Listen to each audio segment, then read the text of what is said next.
Guys, ഇന്ന് ഞാനൊരു കല്യാണത്തിന് പോകാം കേട്ടോ. എൻ്റെ വല്യമ്മേൻ്റെ ആളെൻ്റെ മോൻ്റെ കല്യാണം. എൻ്റെ കളിക്കൂട്ടുകാരെന്നൊക്കെ പറയാം. അന്നത്തെ ആ ഒരു കാലമൊക്കെ അടിപൊളിയായിരുന്നു കേട്ടോ. ഇന്നത്തെ പോലെ ഫോണൊന്നും ഇല്ലാത്ത കാലം. വലുതായി കഴിഞ്ഞപ്പോൾ പിന്നെ ഒരു മലപ്പുറത്തേക്ക് പോയി, അവിടെയായി താമസം. മാമൻ അവിടെയാണ്, സ്കൂളിലാണ് വർക്ക് ചെയ്യുന്നത്, ഹിന്ദീൻ്റെ മാഷാണ്. അങ്ങനെ ഞങ്ങൾ കുറേ കാലത്തിന് ശേഷമാണ് ഇപ്പോൾ കല്യാണത്തിന് കാണാൻ പോകുന്നത് കേട്ടോ. അങ്ങനെ അവിടെ എത്തി ഏട്ടൻ്റെ ഭാര്യയുണ്ട്, മോളുണ്ട്, അങ്ങനെ എല്ലാവരും ഉണ്ട് കേട്ടോ. വല്യമ്മേൻ്റെ ആങ്ങളെയാണെങ്കിൽ എനിക്ക് എൻ്റെ മാമനെ പോലെ തന്നെ കേട്ടോ. മാമൻ്റെ പുതിയ വീടായതുകൊണ്ട് തന്നെ വീട്ടിൽ കൂടുതലും കല്യാണമൊക്കെ ഒരുമിച്ചാണ്. അന്നേരം പിന്നെ വീടൊക്കെ ഒന്ന് കാണാമെന്ന് വെച്ചാൽ ഞങ്ങൾ വീട്ടിൻ്റെ ഉള്ളിലേക്കൊക്കെ കയറി വീടൊക്കെ ഒന്ന് ചുറ്റി കണ്ട് അങ്ങനെ കണ്ടുകൊണ്ടിരിക്കുമ്പോൾ ഏട്ടൻ്റെ മോളിതാ ക്യാമറയിലൊക്കെ ഓരോ കോപ്പറായി കളി കളിക്കുന്നുണ്ട്. വീടൊക്കെ കണ്ട് നേരെ ചെക്കനെയും പെണ്ണിനെയും ഒക്കെ ഒന്ന് കണ്ട് ചെക്കൻ്റെ പെണ്ണിൻ്റെ അടുത്ത് പോയിക്കില്ല. കാരണം ഒരു ഫോട്ടോഷൂട്ടിന് ഭയങ്കര തിരക്കിലായി. നമുക്കറിയാലോ കല്യാണ തിരക്കിൽ കല്യാണത്തിനൊക്കെ എങ്ങനെയാണ് ഫോട്ടോഷൂട്ടിനൊക്കെ ആ ഒരു സംഭവം എന്നൊക്കെ പറയുന്നത് ഭയങ്കര സംഭവമാണ്. അതുകൊണ്ട് തന്നെ അങ്ങോട്ട് പോയില്ലോ, അല്ല ബുദ്ധിമുട്ടിക്കണ്ടെന്ന് വെച്ചാൽ ദൂരെ നിന്നൊരു ഹായ് പറഞ്ഞ് ഞാൻ അങ്ങോട്ട് തിരിഞ്ഞ് കളിച്ചതായിരുന്നു. പിന്നത്തെ നോക്കുന്ന കുഞ്ഞിനെ പറഞ്ഞിട്ട് എന്നോട് അങ്ങോട്ട് ചെല്ലാൻ പറഞ്ഞു, കാരണം മൂപ്പരെന്നെ കണ്ടിക്കിട്ടോ.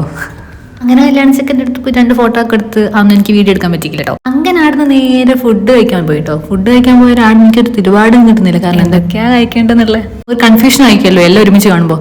അന്നേരം പിന്നെ ഞാൻ കുറച്ച് ഗീ റൈസും കുറച്ച് ചിക്കൻ കറിയും കുറച്ചല്ല 2 പീസ് ചിക്കൻ ഫ്രൈയും എടുത്തു.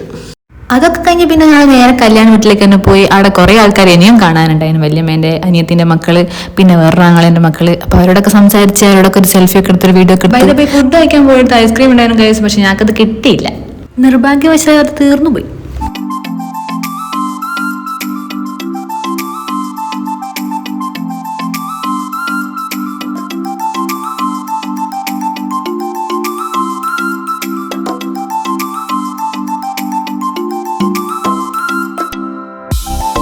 അങ്ങനെ അവരോടൊക്കെ യാത്ര പറഞ്ഞ് വേർത്ത് കുളിച്ച് ഞാൻ ആ കല്യാണം വീട്ടിൽ അങ്ങോട്ട് ഇറങ്ങി.